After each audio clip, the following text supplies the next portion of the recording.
Recovery from substance abuse is, well, tough enough, right? But of course, during the coronavirus pandemic, as you might imagine, there's some new challenges and an added level of difficulty. Everybody is recovering from something. That's the topic we're taking up today. And sharing some self-care strategies useful to those in Kentucky is Dr. Alex Elswick, an extension specialist for substance use prevention and recovery. We've got Alex joining us now by the phone today. Alex, good morning and thanks for joining us. We appreciate it.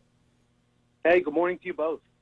Good morning. Okay, first just tell us, what does it mean when you say everybody is recovering from something? Yeah, I think it's true, right? We're all in recovery from something. It may not be a substance use disorder, but it could be a mental health condition, a physical health condition, or even something not as significant, right? Maybe you're recovering from a long week in quarantine with family, or maybe you're a recovering TV news anchor. I don't know what it is, but we all have a serious need for self-care.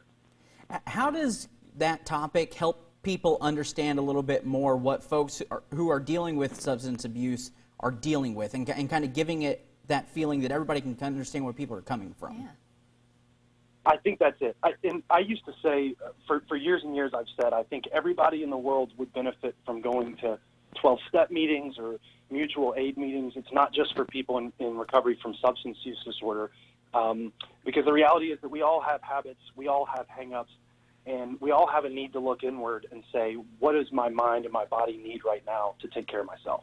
Absolutely. Thankfully, we've got some great tips from you today. Talk about ways that we can, in general, engage in self-care, not just for those who are recovering maybe from, substance abuse, but for everyone right now that's going through something.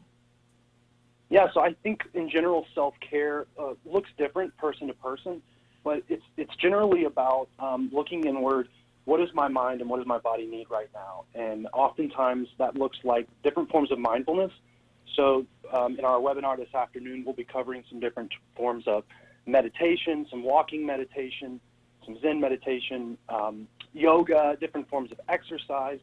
The great thing about this is all of these things are scientifically, have scientific evidence to support their use as forms of self-care. Very good. The thing that I find at least kind of interesting is obviously your guys' work has changed a little bit in the sense that the pandemic changes things for everyone. So explain how you guys are now doing some of this stuff. You mentioned obviously the webinar, but what's your day-to-day operations kind of look like? Yeah, so I guess probably just like you all, just like folks all across the state, we're having to make adjustments.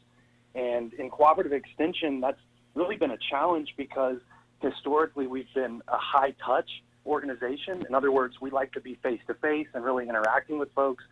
And because of social distancing requirements, we are having to go virtual and having to go high-tech instead. And so it's definitely been an adjustment, but we're doing our best to make sure that we identify the information that's most critical to get into the hands of Kentuckians and to get it out there as quickly as possible.